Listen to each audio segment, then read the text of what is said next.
This is Kate Wilson, reporting for the International Consortium of Investigative Journalists. They call them BINGOs, Business and Industry NGOs, and for 2 decades, they've staked out the UN climate negotiations, representing top names in big oil, heavy industry, electric utilities, and more. These well-financed, behind-the-scenes players network with policymakers in hopes of swaying the climate debate in their favor. For the longest time, in the early days, it was primarily the energy industries, the ones who felt most threatened at the time.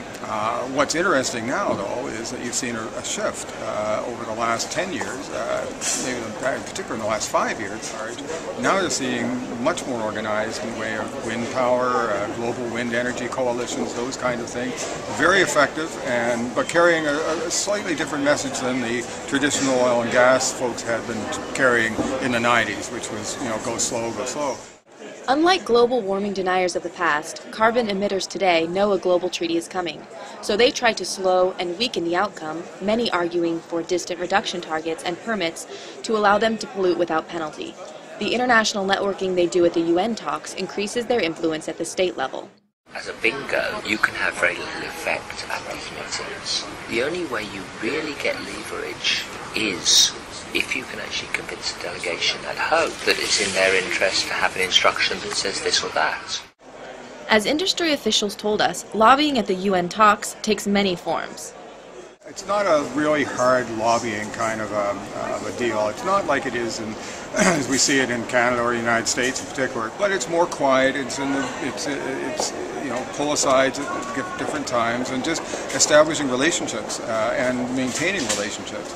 We are a lobbying organisation. I don't think there's any shame in saying that. We and our members work out what we think are the most cost-efficient and effective means of introducing emissions trading. And we say to governments, hey, you should be doing it this way, or don't do it that way. As you can see, walking around, there are policymakers all over the place. We will talk to them. The whole purpose people run sidebar events here is to try and attract the policymakers, the delegates, to come and listen and hopefully get the messages over. I go and speak to the U.S. delegation about concerns that we may have in proposed text, or the direction something is going, or an intervention that another country may make that we think is negative on agriculture. We'll talk to our delegation on that.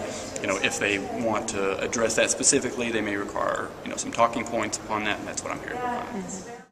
Industry's ability to sway delegates has passed for the time being. Copenhagen was largely a venue to come together and discuss the future.